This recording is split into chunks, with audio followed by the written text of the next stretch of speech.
बहू बनी मुसीबत। गांव माधोपुर में शशि बहन का परिवार रहता था। शशि का एक बेटा, बहू और बेटी थी। पति और बेटा किसान थे जो सुबह खेत में जाते और सारा दिन मेहनत के बाद शाम को घर लौटते। शीला भी घर में रहकर सिलाई का काम करती। शीला की बेटी भी बड़ी समझदार थी। वो घर के काम में माँ का हाथ बटाती। लेकिन बहू का हाल निराला था। वो काम कम और मिन-मेख ज्यादा निकालती, जिससे शशि और उसकी बेटी काफी परेशान रहते। एक दिन, माँ ये क्या है? ओहो, जितना बोलो लेकिन आप लोगों को तो कुछ समझ में ही नहीं आता। भाभी क्या हुआ?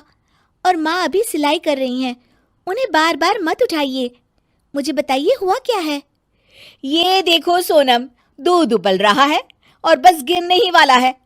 वो तो शुक्र है कि मैं आ गई, वरना तो बह जाता सारा। अरे पर मैं तो अभी देखकर गई थी और गैस भी धीमी थी। हमेशा दूध सामने खड़े होकर ही उबाल दिलवानी चाहिए, ठीक है ना?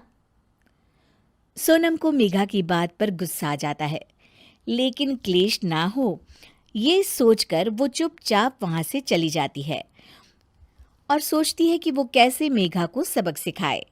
एक दिन मेघा ने कहा, सोनम, अरे ओ सोनम, कहाँ हो? ऐसा कैसे कर सकती हो तुम? क्या हुआ भाभी?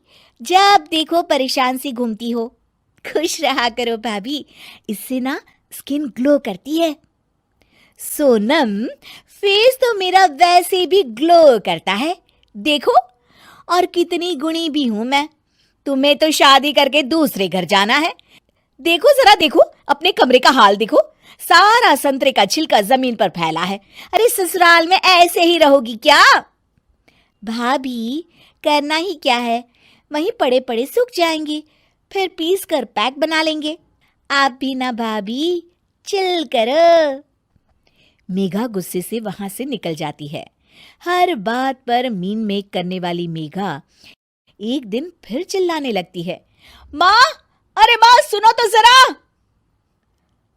अब क्या हुआ मेघा, क्यों चिल्ला रही हो? माँ ये देखो, देखो जरा, ये कांच का कटोरा जिसे टेबल के किनारे रखा है। अरे किसी का एक हाथ लगेगा और ये गिरकर टूट जाएगा। तभी मेघा के कमरे से कुछ गिरने की आवाज आती है। वो भागकर कमरे में जाती है, जहां उसके पीछे शशि भी आ जाती है। मेघा के कमरे में उसका शीशा गिर जाता है। लगता है बहू, तुमने अपना शीशा कोने में रखा होगा, तभी गिर गया। जरा दूसरों को सीख देने से पहले खुद भी अमल कर लिया करो। वहीं कमरे में पर्दे के पीछे छिपी सोनम हंस रही होती है। मेघा काफी परेशान रहती है कि उसके साथ ये क्या हो रहा है। वो सोचती है कि कैसे वो अपनी सास और ननद के सामने खुद को होशियार साबित करे। एक दिन मेघा सोनम से कहती है, सोनम, आज ना मैं तुम लोगों को चाइनीज बनाकर खिलाती हूँ। देखना मैं कितना अच्छा खाना बना लेती हूँ। फिर तुम भी ना ससुराल जाकर वैसा ही खाना बनाना और सबका दिल जीत लेना। मेघा किचन में जाती है। घर पर आज सभी मौजूद हैं, तो वो लोग भी मेघा के हाथ के खाने का इंतजार करते हैं। किचन में मेघा ढेर सारा चाउमीन बनाती है और हर किसी की प्लेट में डालकर सबको दे देती है। अचानक उसका पति हिमांशु बोल उठता है, थू, थू, क्या है ये? कितना गंदा बना है, छी! मेघा की शक्ल रोनी सी हो जाती है कि तभी सोनम बोल पड़ती है, ओहो भाभी, ये क्या बनाया है?